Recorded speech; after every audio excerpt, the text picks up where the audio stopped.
Olha, a gente sabe que enfrentar um câncer é uma batalha e tanto, né? Mas nos momentos difíceis, manter a calma é fundamental. Toda a energia dos pacientes deveria estar voltada para o cuidado com a saúde, mas em muitos casos surgem também outros problemas, já que a doença pede tratamentos em locais específicos, consultas com especialistas, exames, uso de medicamentos caros e muitas vezes o afastamento do trabalho. Mas e aí, afinal, o que diz a lei? Como ela protege os pacientes com essa doença? O assessor jurídico da Federação das Santas Casas e Hospitais Beneficentes do Estado de São Paulo, Tiago Farina, vai conversar ao vivo agora com a gente sobre esse assunto. Tiago, bom dia para você. Seja muito bem-vindo ao nosso programa. Bom dia, Wilker. Bom dia, Marina. Bom dia a todos os nossos telespectadores. Eu queria começar perguntando para você o que um paciente, ali, logo após receber o diagnóstico de câncer, o que ele deve fazer? A primeira coisa para que ele busque os seus direitos, aquilo que está previsto em lei para ele. Olha, Wilker, todos os direitos eles vão exigir uma relação de documentos. Então, a gente já pode ter aqui como um norte que o paciente deve separar todos os documentos relacionados ao diagnóstico de câncer, relacionado ao tratamento. Então, os exames, muito importante que ele guarde, arquive bem os exames, tire cópia, se possível cópia autenticada, que em alguns casos vai ser exigido, que tire cópia tanto dos exames pré-câncer, como dos exames que realmente chegaram a uma definição final do tipo de câncer, então exames patológicos. Além disso, é muito importante que ele busque com o médico relatórios médicos completos, né? E quando eu digo completo, é que ele possa abordar tanto as limitações físicas que o paciente vai ter, todo o histórico de tratamento que já foi realizado, eventualmente limitações que o paciente pode ter, que possam ajudar um eventual perito do trabalho, também avaliar se o paciente tem ali alguma incapacidade temporária ou permanente para desempenhar as suas funções habituais, ou se há necessidade eventualmente de uma readaptação. Então é muito importante que ele arquive bem, guarde os documentos e tenha esses documentos sempre em mãos, porque para cada um dos direitos uma relação de documentos diferentes vai ser solicitada.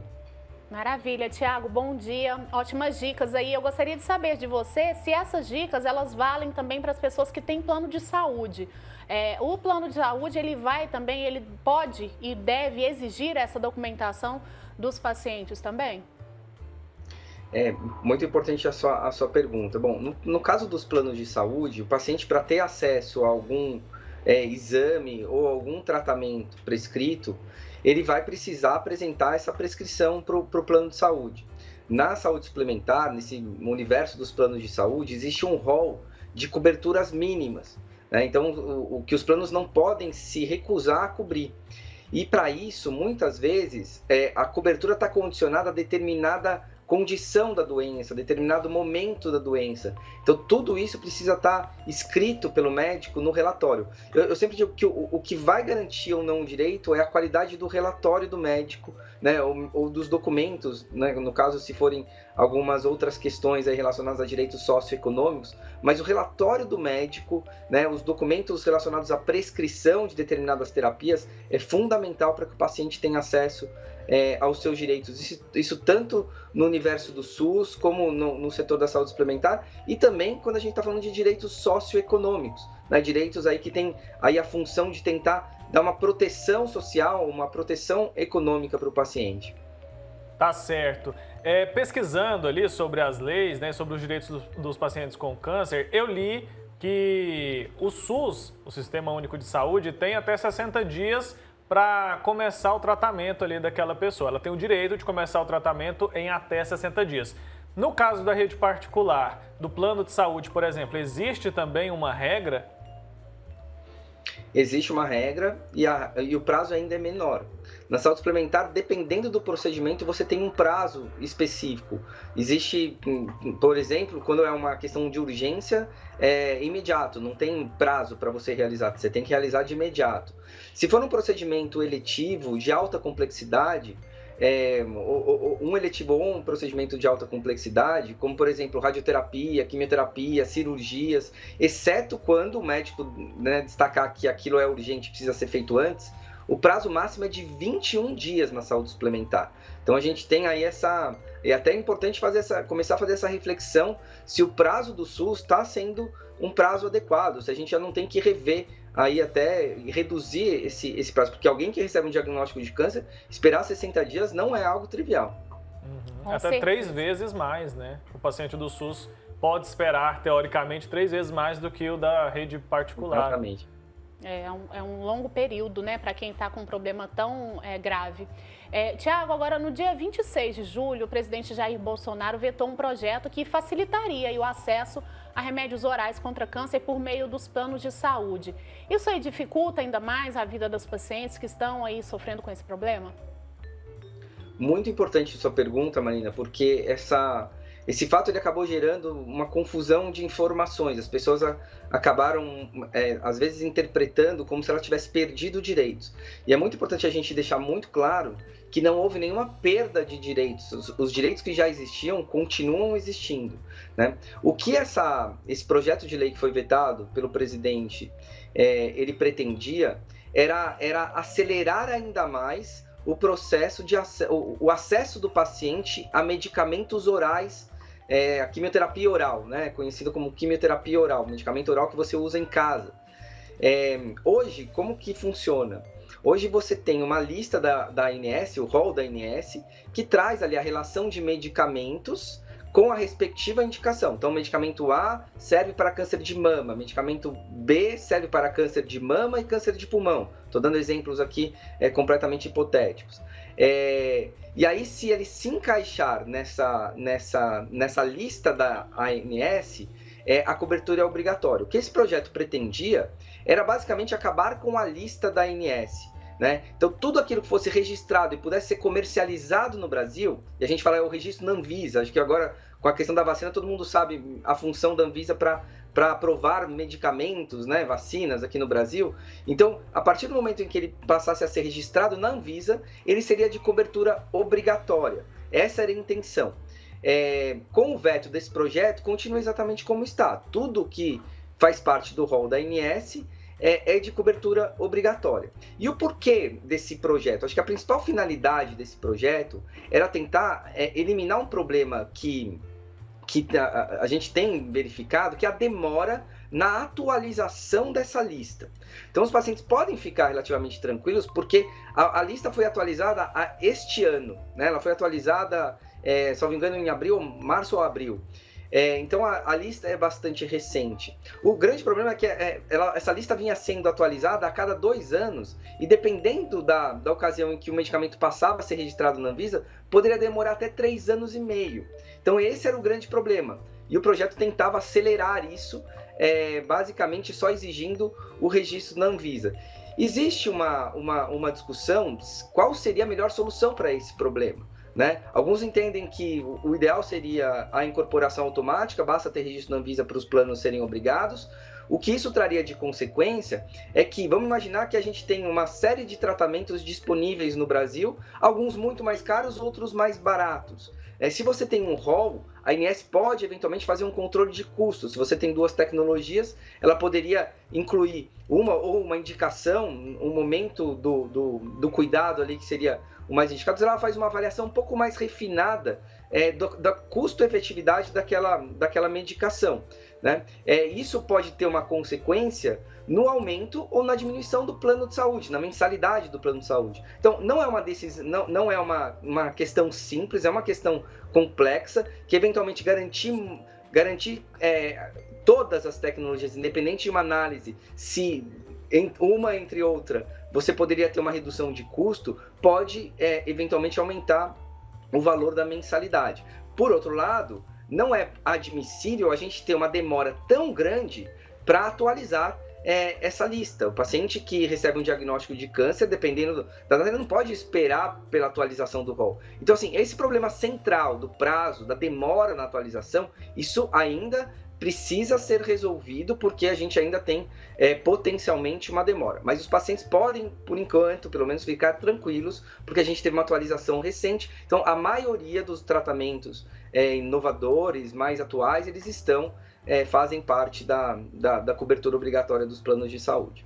Tá certo, Tiago. Importante desburocratizar, né? A gente entende que quando a pessoa está passando por esse momento, ela não pode ficar preocupada com essas questões, né?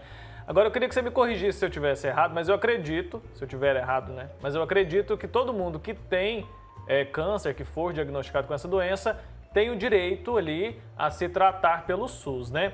Como resguardar esse direito? Porque a gente identifica, por exemplo, aqui no estado de Goiás, a gente tem o Hospital Araújo Jorge, que é uma referência para o Brasil inteiro no tratamento do câncer. E muitas pessoas vêm de outros estados para se tratarem aqui. Isso acaba influenciando, impactando na vida dessa pessoa de várias formas, né? O que a pessoa pode fazer para se resguardar? Porque acredito que não é todo mundo que tem essa condição de, às vezes, mudar de estado para fazer um tratamento de saúde.